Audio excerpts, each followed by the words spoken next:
بسم الله الرحمن الرحيم. الحمد لله رب العالمين، وأفضل الصلاة وأتم التسليم على نبينا الهادي الأمين وعلى آله وصحبه أجمعين. أما بعد، فأقول ابتداء: هذا الزمان الذي نعيشه زمان مؤسف معجب،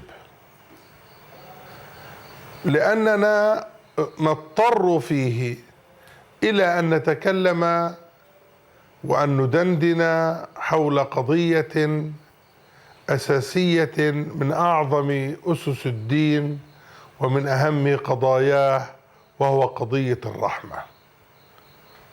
نعم. Baik, para pendengar dan para pemirsa yang rahmati Allah Subhanahu wa taala. Setelah Syekh memuji Allah Subhanahu wa taala, kemudian bersalawat kepada Nabi sallallahu alaihi wasallam, beliau menegaskan bahwa zaman ini adalah zaman yang banyak di dalamnya keheranan dan banyak keajaiban, keanehan-keanehan. Sehingga kita perlu membahas salah satu dasar di antara dasar agama Islam, salah satu perkara yang asasi, yaitu tentang bahwasanya Islam itu datang sebagai rahmatan lil alamin. وأنا أعلم أن ثمة تأثيرا كبيرا وضغوطا متعددة على أهل العلم وعلى الدعاة في هذا الموضوع، سواء كان هذا التأثير إعلاميا أو سياسيا، بسبب ما نواجهه نحن المسلمين خصوصا، وما يواجهه العالم كله عموما من أولئك الذين يدعون أنهم يمثلون الإسلام الحق والدين الحق، لكنهم يمثلونه أسوأ تمثيل ويؤدون حقائقه وأحكامه بأبشع صورة، مما أوجب على أمثالنا أن نتطرق لهذا الموضوع المهم وأن ندندن حوله وأن نركز عليه. Baik, para pendengar yang rahmati Allah Subhanahu wa taala, beliau menandaskan bahwa pembahasan ini diangkat adalah dikarenakan keadaan yang mendesak, sehingga para ahli ilmu, para ulama berkewajiban untuk menjelaskan masalah ini, karena kaum muslimin secara umum dan negara-negara Islam menghadapi salah satu fitnah, yaitu munculnya orang-orang yang mencemarkan nama baik Islam. Sehingga sudah menjadi kewajiban bagi kami sebagai bagian daripada orang yang mengemban amanah ilmu untuk menyampaikan masalah ini demi membersihkan nama baik Islam. ومما نذكره حول رحمة الإسلام ما قاله الله سبحانه وتعالى في وصف نبيه عليه الصلاة والسلام في قوله: وما أرسلناك إلا رحمة للعالمين. وعندما نذكر العالمين يجب أن نفهم ما هو المقصود من ذلك. فالعالمين، كلمة العالمين تشمل سائر العوالم التي خلقها الله، سواء منها عالم الإنس وعالم الجن حتى عالم الحيوان والنبات. كل ذلك رسولنا عليه الصلاة والسلام بعث رحمة به، وبعث ليكون رحيما بهذه الأصناف من الخلق، ليس فقط في بني آدم، ليس فقط في الإنسان نحو أخيه الإنسان، بل حتى في الحيوان، حتى في الجن، حتى في النبات. كل ذلك من رحمة الله لهذه الخلائق بإرساله إليهم النبي صلى الله عليه وسلم ليكون رحمة مباشرة لهم جميعا. Baik, masyarul muslimin rahimakumullah.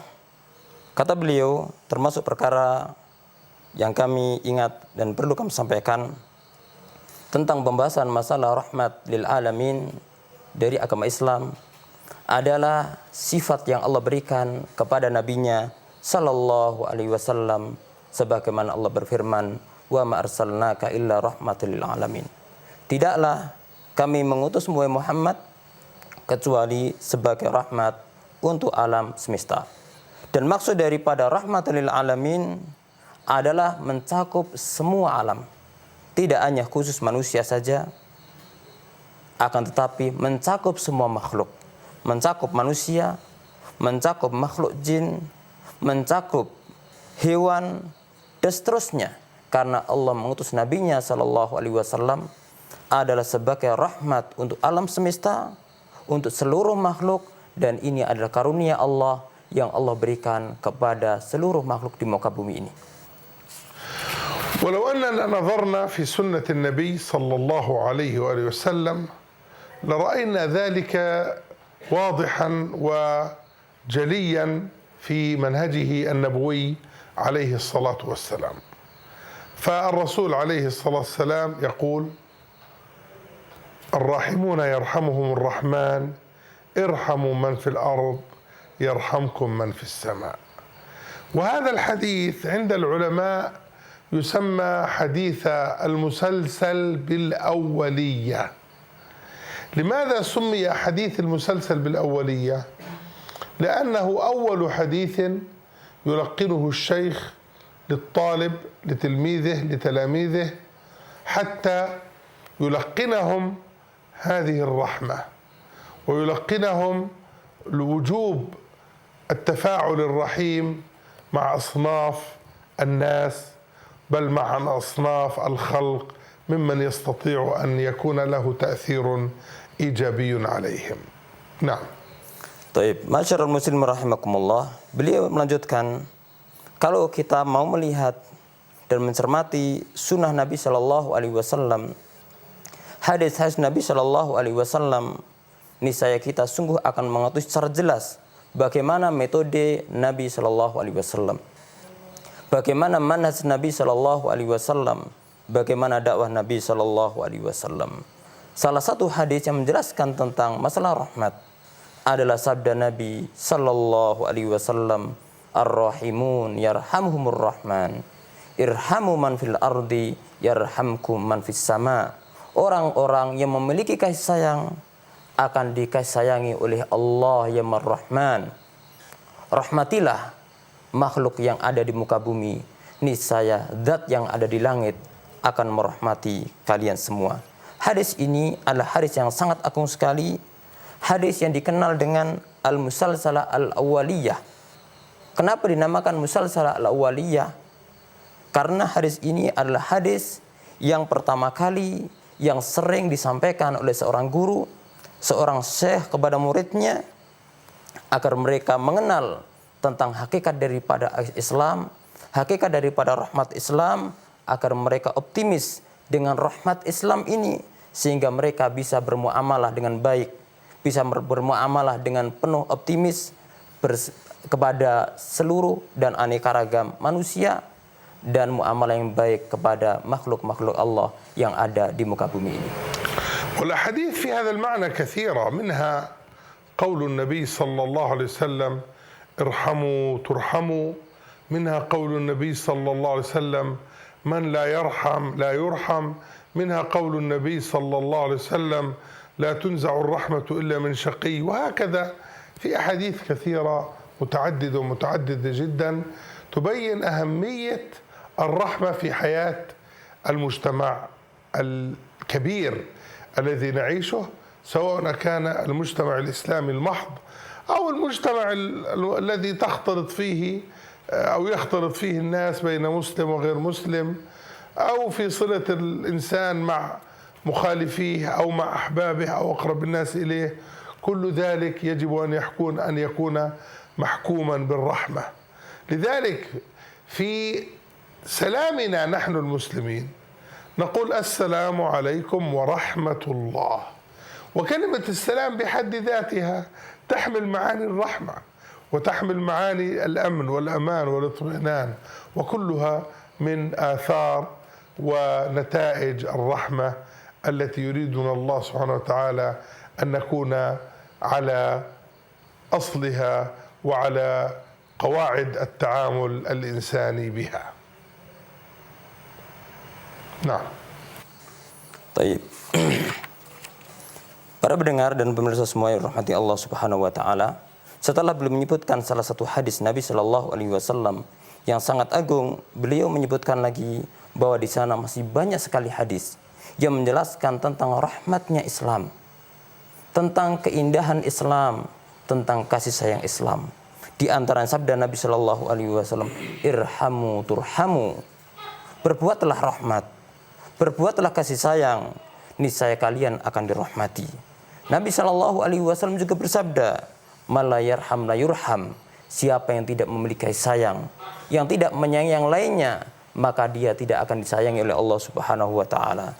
Beliau juga menyebutkan dalam hadis yang lainnya, tidaklah rahmat itu dicabut illa min syaqi, kecuali dari orang yang celaka. Maka ini semua menunjukkan akan rahmatnya Islam, kasih sayang Islam kepada dunia dan kepada masyarakat dengan aneka ragam mereka.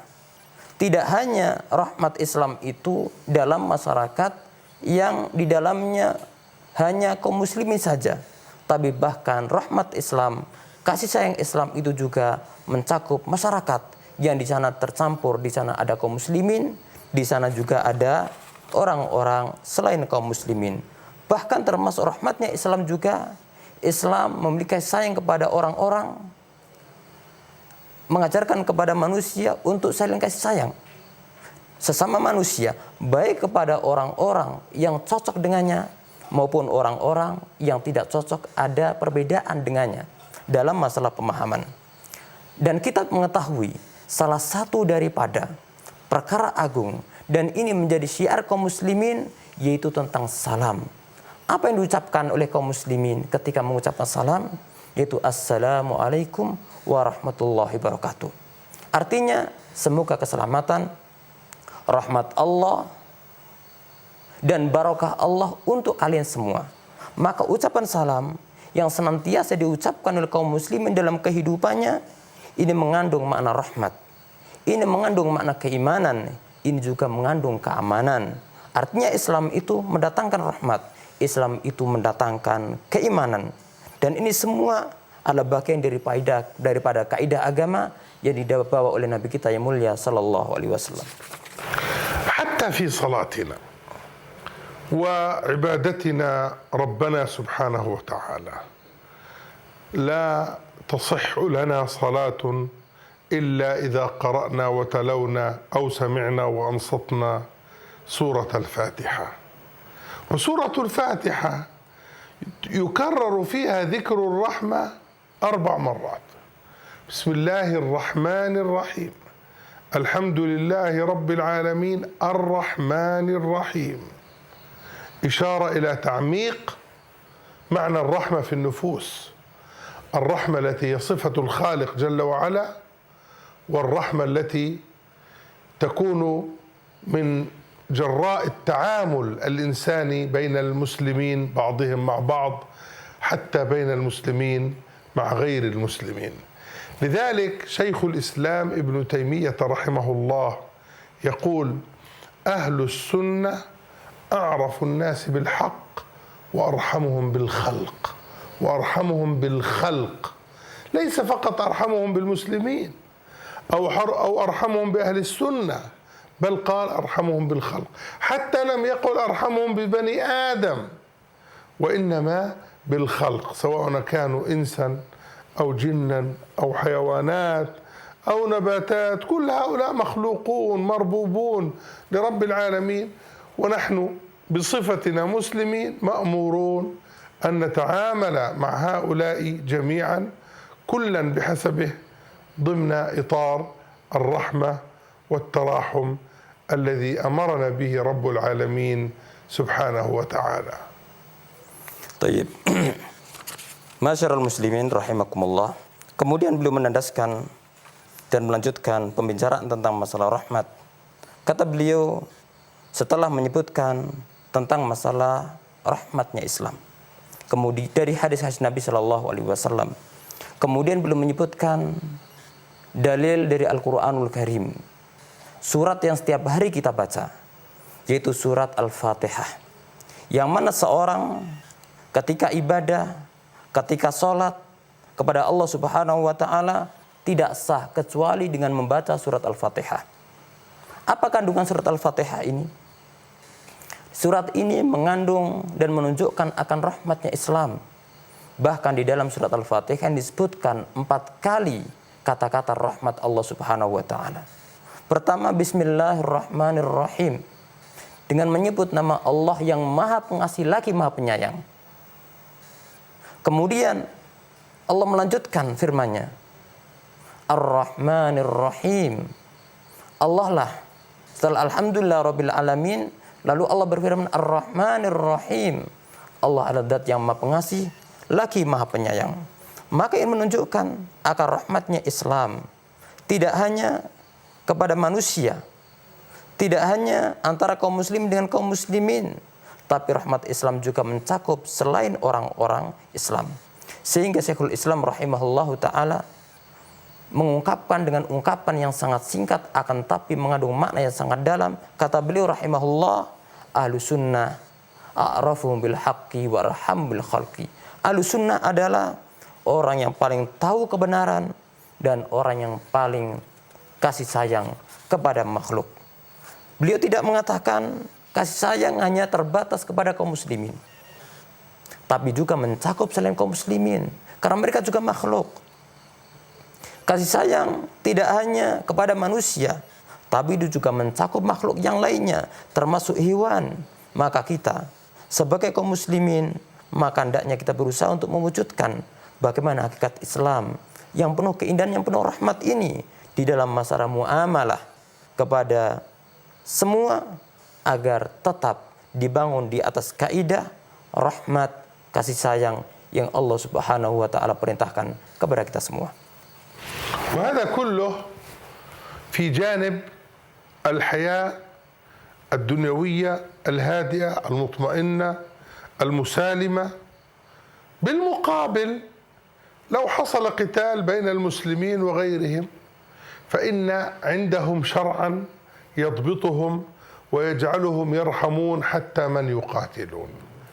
ألا نرى أن من وصايا النبي صلى الله عليه وسلم للمقاتلين أنه قال لا تقتلوا شجرة ولا تقتلوا شيخا ولا تقطعوا شجرة ولا راهبا في كنيسة. هذا كله لماذا؟ لأن الدين الرحمة، ولا نقاتل إلا من قاتلنا. هؤلاء لا يقاتلون المسلمين، وبالتالي المسلمون لا يقاتلونهم، كما قال الله سبحانه وتعالى وقاتلوا الذين يقاتلونكم فمن لم يقاتلنا لا نقاتله. لذلك الإسلام دين رحمة في سلمه وفي حربه، دين رحمة في الإله العظيم جل وعلا فيما يرحم به الناس، وكذلك في عباد الله الذين يتراحمون فيما بينهم ويرحمون غيرهم من مخالفيهم، سواء كانوا من بني جلدتهم من دينهم أو لم يكونوا من بني جلدتهم ولا من نفس دينهم. نعم. Baik. Masyarakat muslimin, pemirsa dan pendengar suara iman dan roja yang rahmati Allah Subhanahu wa Ta'ala. Kemudian beliau melanjutkan pembicaraan tentang masalah ini. Kata beliau, setelah menyebutkan muamalah tentang muamalah Islam dan bagaimana rahmat Islam, kata beliau, yang tadi dijelaskan itu adalah dalam urusan duniawi. Dalam urusan duniawi, dan itu barangkali perkara yang sangat jelas sekali. Kemudian melanjutkan, bahkan dari siang lainnya, termasuk saat terjadi peperangan. Maka rahmat Islam itu tidak hilang saat terjadi peperangan antara kaum muslimin dengan selain kaum muslimin. Islam memiliki kaidah dalam masalah ini. Dan di antara kaidah Islam adalah sabda Nabi Shallallahu Alaihi Wasallam yang melarang untuk memotong pohon, larangan untuk membunuh orang tua, larangan untuk membunuh pendeta yang ibadah di tempat ibadahnya, dan seterusnya. Maka kita tidak memerangi kecuali apabila mereka memerangi kita. Sebagaimana firman Allah Subhanahu wa Ta'ala, faqatilu, maka perangilah mereka. Sampai apabila mereka memerangi kalian. Maka dari sini kita mengetahui bahwasanya ketika mereka tidak memerangi kita, maka kita juga tidak memerangi mereka. Dan inti daripada apa yang disampaikan tadi, Islam ada rahmat, agama kasih sayang. Agama rahmat, agama yang penuh kebaikan, baik saat damai maupun saat perang. Islam agama rahmat, baik kepada sama kaum muslimin atau makhluk-makhluk Allah Subhanahu wa taala yang lainnya maupun kepada selain kaum muslimin. وإذا تبين ذلك فإننا نعلم كم هم كاذبون أولئك الذين يكتبون ويتكلمون في وسائل الإعلام الغربية والشرقية في وصف الإسلام أو وصف عموم المسلمين بأنهم إرهابيون. نعم، نحن لا نشك أن هنالك من المسلمين، من بعض المسلمين، من شذوا عن الطريق وصاروا فعلا إرهابيين، لكن هؤلاء لا يمثلون الإسلام، هؤلاء يمثلون أنفسهم، هؤلاء لا رحمة في قلوبهم ولا رحمة في عقولهم ولا رحمة في تعاملهم، لا رحمة في تعاملهم مع المسلمين فضلا عن تعاملهم مع غير المسلمين. وبالمقابل حتى أن نكون منصفين حقا أقول حتى غير المسلمين فيهم إرهابيون. فلماذا لا نرى الدندنة حول الإرهاب إلا عن المسلمين؟ لا أقول هذا دفاعا عن هؤلاء الإرهابيين، فنحن طعنا في هؤلاء الإرهابيين وكشفنا خبثهم ونقضنا أفكارهم أكثر من وسائل الإعلام كلها، لكن حتى لا يرتبط الأمر في بعض الأذهان بالإسلام، فكثرة الكلام حول هذه الجزئية قد توهم أن الأمر متعلق بالإسلام، والأمر ليس كذلك. الإسلام جاء بالرحمة كما سمعنا الآيات والأحاديث الدالة التي هي جزء يسير جدا من النصوص القرآنية الكريمة التي دلت على الرحمة من رب العالمين وعلى الرحمة في تعامل الناس بعضهم مع بعض، وخاصة أوامر الله سبحانه وتعالى نحو المسلمين. لكن من العيب وغير اللائق أبدا أن لا يكون الكلام في الإرهاب إلا على المسلمين، مع أنه يوجد بينهم إرهابيون، لكن يوجد عند غيرهم أيضا ويوجد في غيرهم. ولا نريد أن نذكر تاريخ الإرهاب في العالم، لكننا لا ندافع عن هؤلاء الإرهابيين، بل نحن نتكلم فيهم ونكشفهم، وألفنا وكتبنا ضدهم. لكن إياكم أن تغتروا أو تتأثروا بدعوى أن الإسلام فيه إرهاب أو أن نصوص القرآن والسنة فيها إرهاب. ليس في الإسلام إلا الرحمة والسلام والأمن والاطمئنان، ليس في الإسلام إلا الرحمة والتراحم، كما قال النبي صلى الله عليه وسلم فيما يرويه عن ربه سبحانه وتعالى، قال: إن الله كتب كتابا فهو عنده فوق العرش إن رحمتي سبقت غضبي.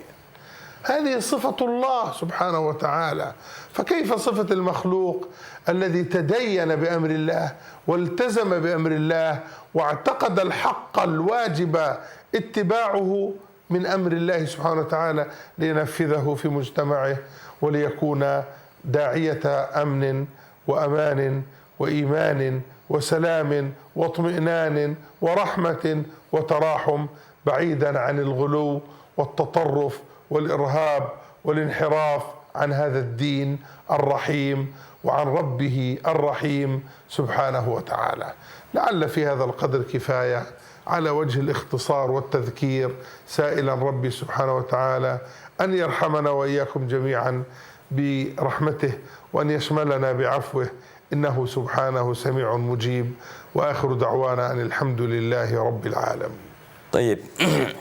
Para pendengar dan para pemirsa yang rahmati Allah Subhanahu wa taala.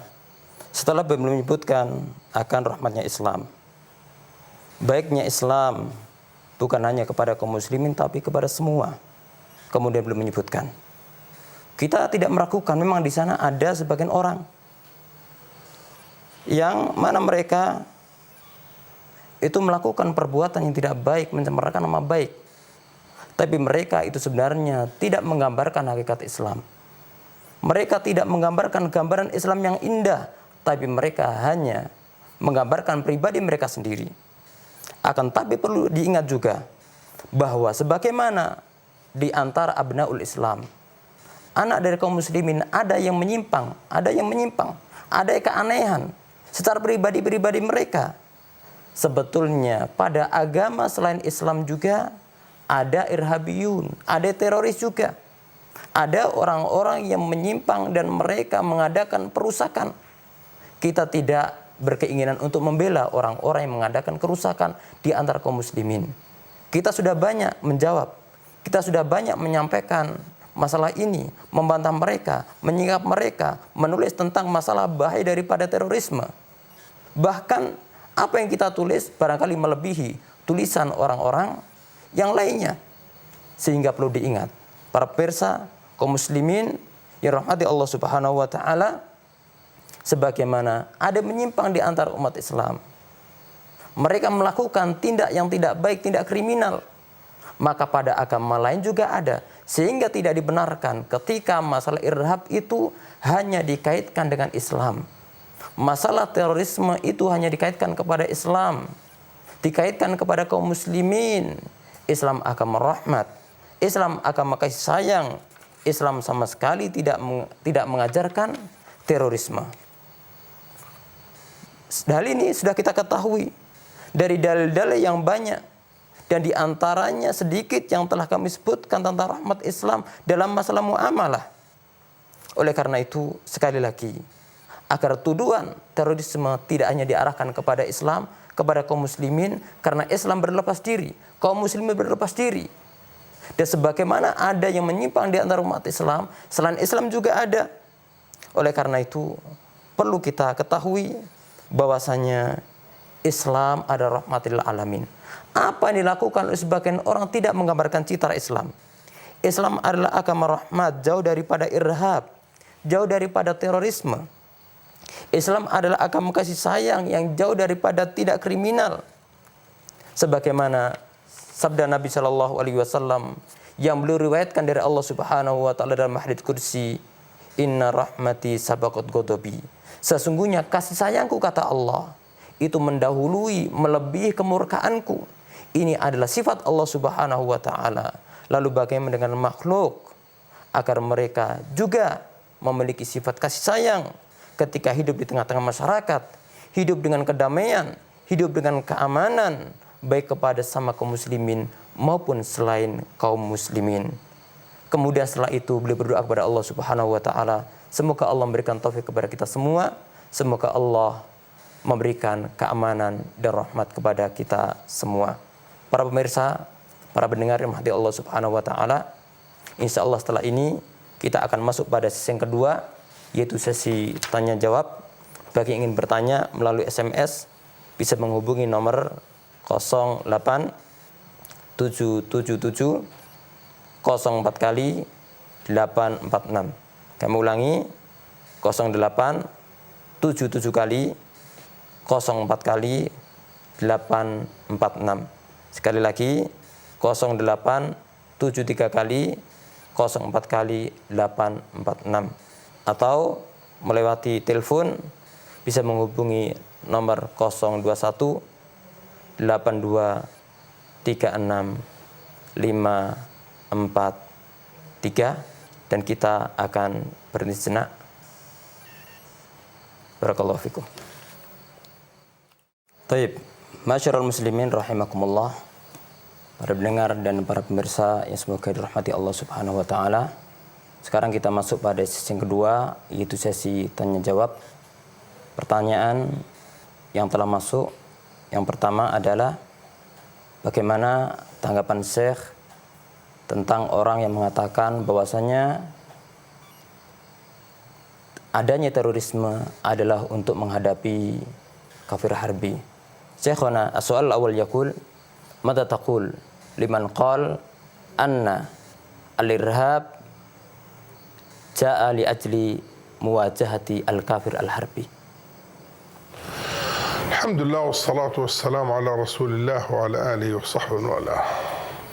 أولا الإرهابيون لم يستأذنوا العلماء ولم يستأذنوا الحكام حتى نقول إنهم جاءوا ليقاتلوا الكافر الحربي أو غير الحربي، وإنما هم لهم أهدافهم، سواء كانت هذه الأهداف دينية مغلوطة أو دنيوية في الطمع وما أشبه ذلك. حتى موضوع الكافر الحربي له ضوابط متعددة في الدين وفي العلم وفي الفقه، لا يتصدى له أي أحد ولا يقوم به أي أحد، إنما له شروط متعددة لا تتحقق إلا بالاتفاق بين العلماء وأولياء الأمور من الحكام، ومعرفة المصالح والمفاسد، ومعرفة ما قد يترتب على هذا الأمر من شر أو من خير. كل هذه الأمور في الحقيقة هؤلاء الإرهابيون لا يفكرون فيها ولم يطرقوا أبوابها. لذلك نحن نقول أن ننظر إلى هؤلاء الإرهابيين وسبب وجودهم. أسباب وجودهم قد تكون غامضة ولا تكون لنا ظاهرة، قد يكونون مدفوعين من جهات معينة لتشويه صورة الإسلام والمسلمين، وما يجري من داعش التي تسمى ايسيس في العراق والشام، وتسهيل دخولهم عبر بعض الحدود بين البلاد بعشرات الآلاف. هذا لا يمكن أن يكون في غفلة عن أجهزة المراقبة الدولية إلا لمقصد معين يراد منه تشويه الإسلام والمسلمين. لذلك كما قال بعض العقلاء من أهل السياسة، قال داعش ايسيس هذه أكثر ما آذت أهل الإسلام، وأما غير المسلمين سواء من الكفار الحربيين أو غير الحربيين هم في مأمن منها وهم في نجاة من أفعالها. فهذه مغالطة قد يكون الهدف منها سواء يعني عدم معذرة، ونحن لا نتهم الأخ السائل لكن نبين الواقع.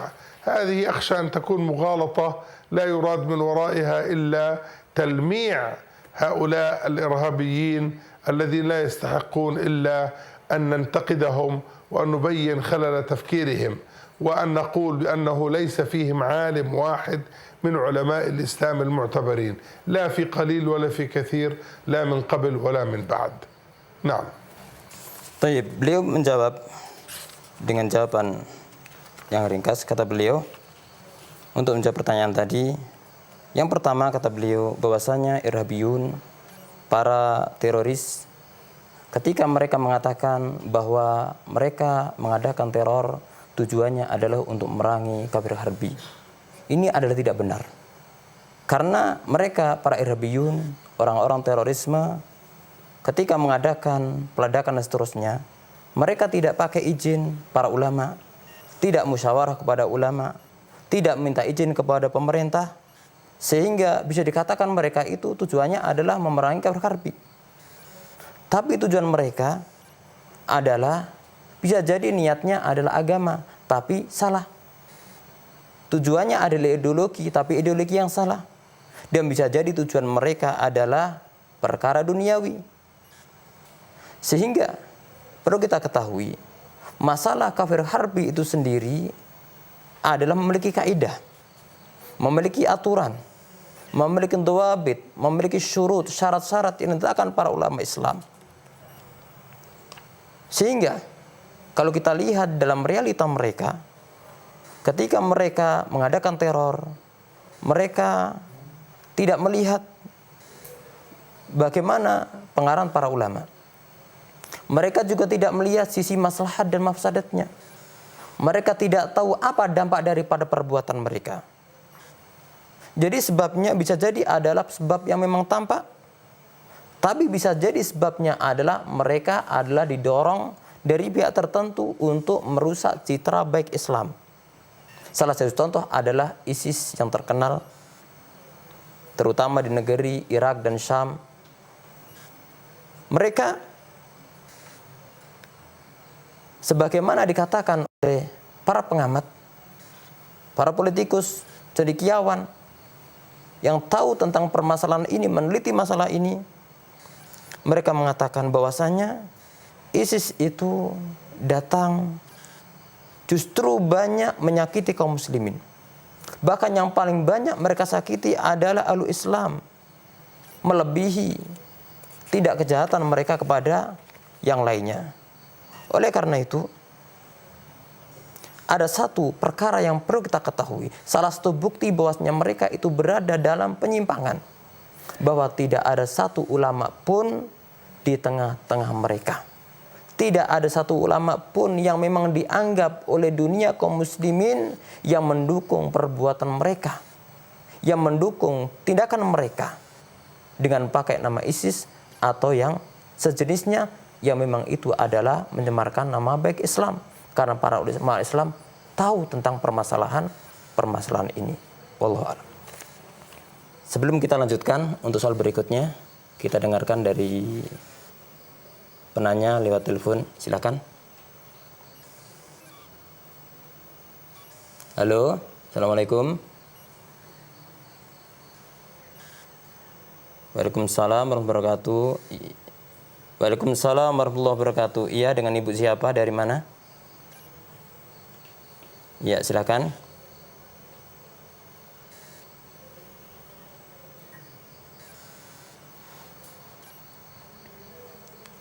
Iya, terima kasih.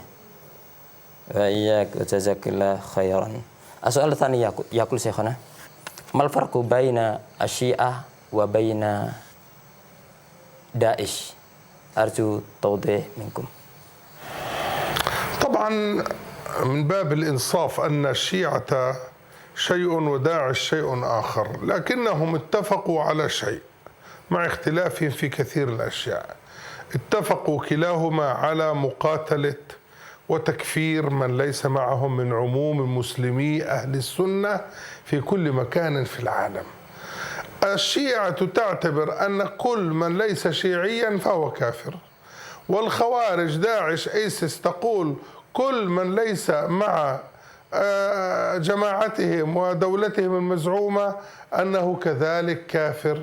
حتى ورد في بعض التقارير لبعض مسؤوليهم قال كل من يقاتل الدولة الإسلامية يقصد جماعته الداعشية هذه أنه كافر، شعر أم لم يشعر. هذا كلامهم. فهم اجتمعوا في أشياء واتفقوا على أشياء. أما من حيث العقيدة الخاصة فهؤلاء عقيدتهم شيء وهؤلاء عقيدتهم شيء. أما الخطر الأكبر هو حرصهم وقيامهم بتقتيل أهل السنة والحكم بتكفيرهم كما هو الحال في العراق وفي سوريا وفي غيرها وفي اليمن وفي غيرها من البلدان.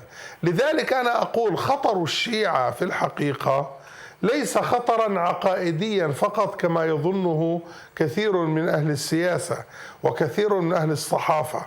خطر الشيعة خطر عقائدي وخطر على الدولة وعلى الدنيا، وهذه الأمثلة أمامكم، أمام أعينكم، أمام نواظركم، كما قلت في العراق وفي سوريا وفي لبنان وفي اليمن. ما من دولة دخلتها الشيعة ودخلها أهل التشيع إلا وأفسدوا على الناس دينهم ودنياهم، وأفسدوا على أهل السياسة دولتهم وحكوماتهم. فالخطر كبير لا يقل عن خطر داعش، بل قد يزيد في بعض الظروف عنهم أكثر وأكثر. ولا حول ولا قوة إلا بالله. Baik, pertanyaan kedua tentang apa perbedaan antara ISIS dengan Syiah. Kata beliau, dari satu sisi ada kesamaan, tapi dari sisi ada perbedaan. Kata beliau, kesamaan mereka antara ISIS dengan Syiah adalah mereka memerangi kaum muslimin dari kalangan Ahlussunnah selain mereka. Karena Syiah mengatakan siapa yang tidak Syiah, selain Syiah mereka anggap kafir. Sebagaimana ISIS juga mengatakan, siapa yang tidak bersama dan tidak mendukung mereka, maka mereka juga kafir. Maka ini adalah titik temu antara Syiah dengan ISIS. Sebagaimana disebutkan di dalam sebagian para ahli dalam hal ini yang bersumber dari mereka, bahwasanya siapa yang tidak memerangi ISIS, siapa yang memerangi ISIS, maka mereka adalah kafir. Ini ada pernyataan para pembesar dari kalangan ISIS. Maka mereka kafir. Kemudian kata beliau, adapun dalam masalah akidah ada perbedaan. Dari satu sisi ada kesamaan, yaitu mereka haus akan darah kaum muslimin ahlussunnah selain mereka. Ini titik kesamaan. Tapi ada titik perbedaan, yaitu dalam masalah akidah berbeda antara akidahnya ISIS dengan akidahnya Syiah. Tapi perkara yang menjadi titik temu, dan ini adalah yang paling bahaya, bahwa mereka sama-sama adalah haus dan mereka sama-sama ingin memerangi kaum muslimin. Sebagaimana bisa dilihat yang ada di Syam, di Suriah, atau seperti yang ada di negeri Yaman, atau yang ada di negeri Irak, atau Libanon, dan yang lainnya. Sehingga bahaya Syiah itu tidak hanya sebatas bahaya dalam masalah urusan akidah, tidak hanya merusak akidah, tidak hanya merusak ideologi, tapi Syiah juga merusak dunia, dan Syiah juga merusak negara. Dan kenyataan yang ada adalah sebaik-baik saksi. Sebagaimana telah disebutkan tadi, seperti ada di Yaman, bagaimana mereka mengadakan pemberontakan. Bagaimana yang terjadi yang ada di Irak, bagaimana di negeri lain, sehingga tidak ada satu negara pun yang dimasuki oleh Syiah kecuali mereka merusak tatanan, merusak negeri, merusak bangsa dan negara. Maka bahaya Syiah tidak kalah bahayanya daripada ISIS. Sebagaimana ISIS bahaya, sebagaimana telah ketahui oleh banyak pihak. Tapi bahaya Syiah itu juga tidak kalah besar dari bahaya ISIS. Tidak seperti yang disampaikan oleh sebagian wasailul i'lam, para suhafiyun. Mereka mengatakan bahwasanya itu hanya sebatas ideologi tadi saja. Tidak. Bahwasanya Syiah tidak hanya merusak ideologi manusia, tapi juga merusak tatanan bernegara. La haula wala quwata illa billah.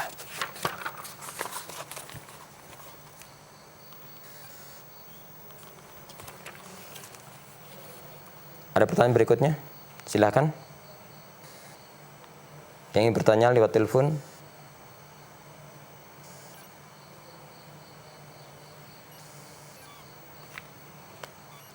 Halo. Halo, assalamualaikum.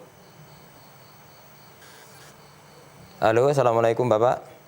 Waalaikumsalam warahmatullahi wabarakatuh. Maaf, dengan Bapak siapa? Halo. Waalaikumsalam warahmatullahi wabarakatuh.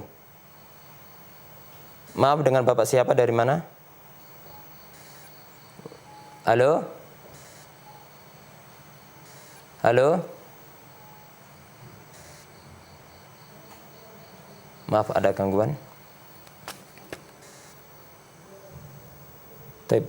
soal saya antara risalah. Qala sa'il. Bismillah, semoga Allah selalu menjaga saya dan Ustadz, amin ya rabbal alamin. Mohon penjelasannya, mana yang lebih diutamakan setelah ba'da sholat subuh seorang wanita yang menyelesaikan tugas rumahnya atau duduk sambil berzikir menunggu waktu syuruk. Ja'at as-su'al min ihdal ummat syekhana, ayyuma afdal ba'da sholat subuh, hal al-mar'ah tastagil wa ya'mal biwajibatiha al-usariyah au tadkurullah subhanahu wa ta'ala ma'antidhar waqti asyuruq. الجواب أنها إذا استطاعت أن تجمع بين الخيرين بأن تذكر ربها في موضع صلاتها إلى أن تشرق الشمس، فهذا له فضله وله أجره وله ثوابه. ثم بعد ذلك تتفرغ لشؤونها الأسرية والمنزلية. لكن إذا كان هنالك عندها حاجة ماسة كأبناء يذهبون إلى المدارس أو زوج يذهب إلى العمل ولا بد أن تخدمه أو أن تهيئ له اللباس أو الطعام، فنقول حينئذ الأولى هو الأوجب وقوعا في أسرتك، سواء طاعة زوج أو تربية أطفال أو ما أشبه ذلك.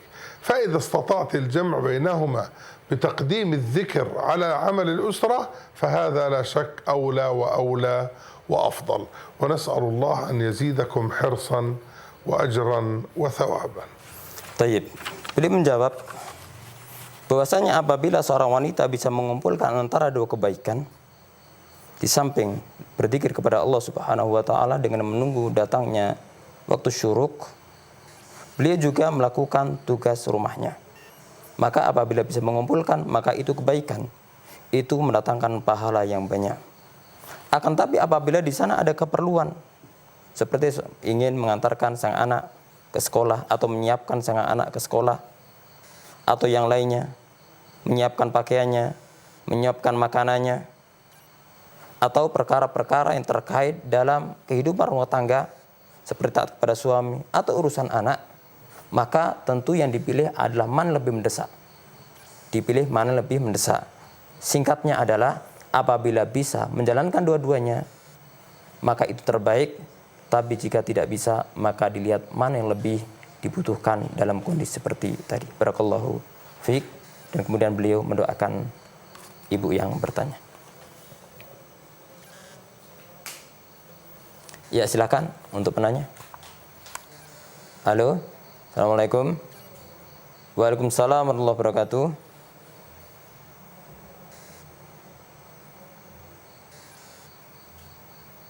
Amin. Ya Bapak, silakan.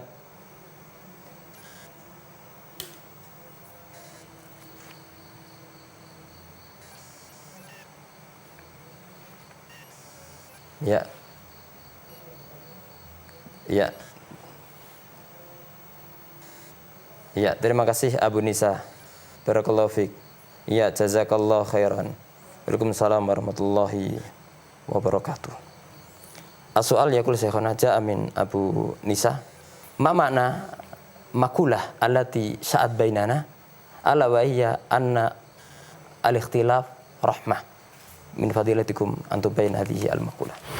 الاختلاف نوعان: اختلاف تناقض وتدابر وتضاد، فهذا كله مذموم، كما قال رب العالمين سبحانه وتعالى: أفلا يتدبرون القرآن ولو كان من عند غير الله لوجدوا فيه اختلافا كثيرا. والاختلاف الثاني هو الاختلاف العلمي الوارد في شيء واحد بعدة صور، كمثل الاختلاف في صيغ أدعية الاستفتاح والتوجه، كمثل الاختلاف في صيغ التشهد، في صيغ الصلاة الإبراهيمية.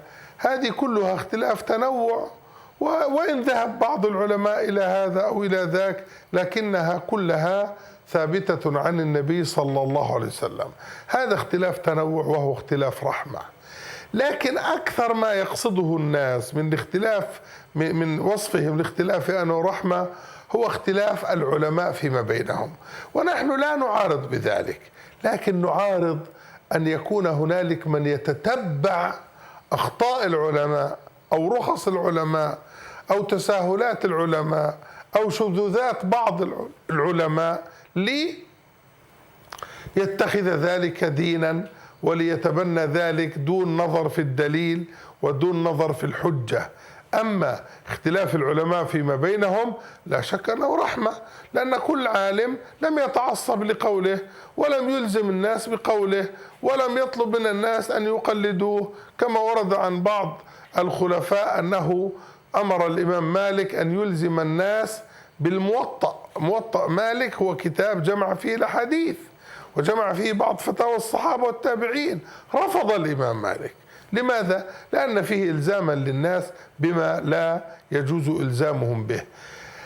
هذه نقطة ثانية أو ثالثة. النقطة الرابعة أنه لا يجوز أن ينسب إلى النبي عليه الصلاة والسلام أنه قال اختلاف أمتي رحمة، فهذا حديث مكذوب على رسول الله صلى الله عليه وسلم. بارك الله فيكم. Baik. Beliau menjawab bahwasanya perselisihan itu ada dua macam. Yang pertama adalah ikhtilaf tadad, yaitu perselisihan yang sifatnya kontradiktif, yang tidak bisa ditemukan. Kemudian yang kedua adalah ikhtilaf tanawwu, yaitu perselisihan yang sifatnya variatif. Adapun ikhtilaf yang tanawwu, yaitu perselisihan sifatnya variatif, banyak aneka ragam dalam suatu ibadah yang semua bersumber dari Nabi Shallallahu Alaihi Wasallam dan sahih dari Nabi Shallallahu Alaihi Wasallam, maka itu adalah rahmat. Contohnya adalah seperti doa iftitah yang mana bersumber dari Nabi Shallallahu Alaihi Wasallam, aneka ragam dari doa iftitah, maka seorang bisa menggunakan yang satu, kemudian boleh juga menggunakan yang dua, dan itu kemudian maka itu rahmat. Begitu pula contohnya adalah salawat Ibrahimiyah yang kita baca ketika sholat. Maka banyak riwayat dalam masalah ini yang intinya adalah salawat Ibrahimiyah, akan tapi lafadznya berbeda-beda. Maka seorang boleh menggunakan yang pertama, boleh menggunakan yang kedua. Maka ini kemudian, maka ini adalah rahmat Allah Subhanahu wa taala. Akan tapi banyak manusia memaknai istilah rahmat, perselisihan ulama adalah rahmat, maka ini adalah yang terjadi di antara mereka. Padahal ini tidak benar. Karena Islam menginginkan kesatuan, bukan menginginkan perselisihan. Adapun perselisihan para ulama, satu ada pendapat begini, satu ada pendapat begitu, maka ini adalah rahmat bagi mereka para ulama. Karena mereka tidak melazimkan, tidak mengilzamkan kepada manusia untuk mengikuti. Tapi perkara yang hendaknya diperhatikan, yang kadang-kadang ini diambil oleh manusia dijadikan sebagai patokan dalam beragama, yaitu tatabbu' rukhas, yaitu mencari-cari keringanan dan mencari-cari kesalahan para ulama kemudian jadikan sebagai patokan. Ya. Lihatlah Imam Malik ketika muwatta'nya ingin jadikan salah satu panduan, ya, untuk diharuskan kepada manusia untuk memegang itu, maka Imam Malik tidak mengendaki hal tersebut. Itu menunjukkan bahwasanya para ulama ketika berpendapat, kemudian yang lainnya ada pendapat yang lain, maka mereka tidak mengilzamkan kepada pihak yang lainnya. Maka itu adalah bagian daripada rahmat buat mereka para ulama. Akan tapi orang yang mencari-cari keringanan tanpa melihat dalil, tanpa melihat hujah, maka ini tidak benar. Ini yang pertama. Kemudian yang lainnya, kata beliau, tentang ucapan ikhtilafu al-ummah rahmat, perselisihan umat adalah rahmat, ini bukan hadis Nabi Shallallahu Alaihi Wasallam. Maka tidak boleh ucapan ini dinisbatkan kepada Nabi Shallallahu Alaihi Wasallam. Dan memang ini yang menyebar di tengah-tengah kita. Ikhtilafu ummati rahmat, dinyatakan itu hadis Nabi Shallallahu Alaihi Wasallam. Padahal itu bukanlah hadis Nabi Shallallahu Alaihi Wasallam, tapi itu adalah hadis yang palsu yang dinisbatkan kepada Nabi Shallallahu Alaihi Wasallam. Para pemirsa yang rahmati Allah Subhanahu wa taala, barangkali sampai di sini kesempatan untuk bertanya. Akan tapi sebelum kita tutup, kami berikan kesempatan kepada saya untuk memberikan kata penutup.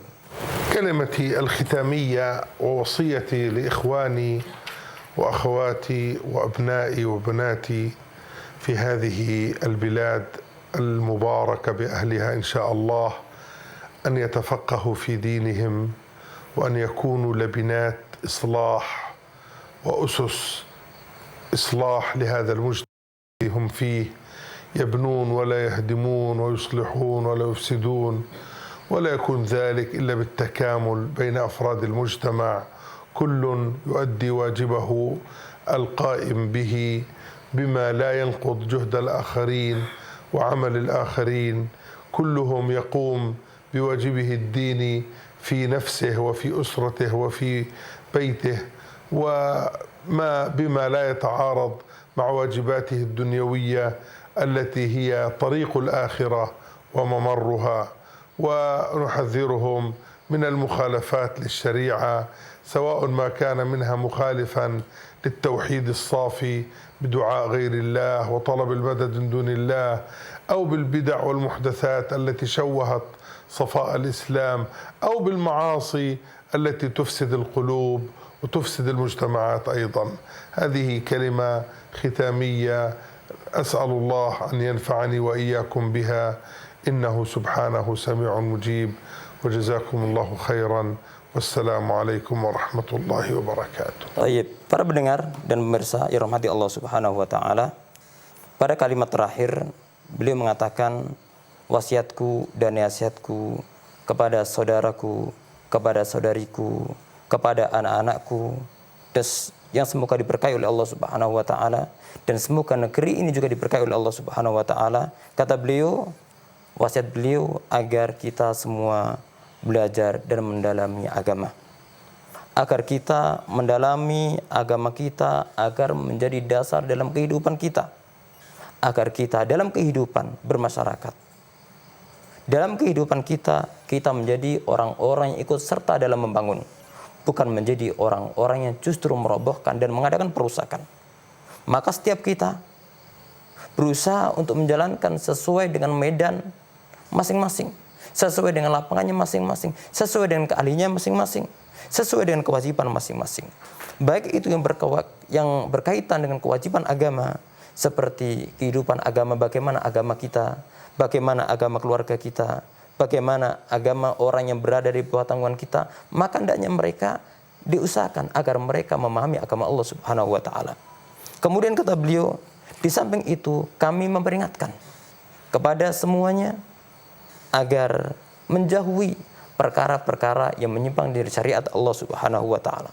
Baik itu yang berkaitan dengan tauhid, yang itu bisa merusak agama, yaitu berupa kesyirikan. Kemudian memperingatkan dari perkara baru dalam agama yang itu mencemarkan kesucian agama Islam. Dan kami juga memperingatkan daripada kemaksiatan yang itu bisa merusak hati-hati kita.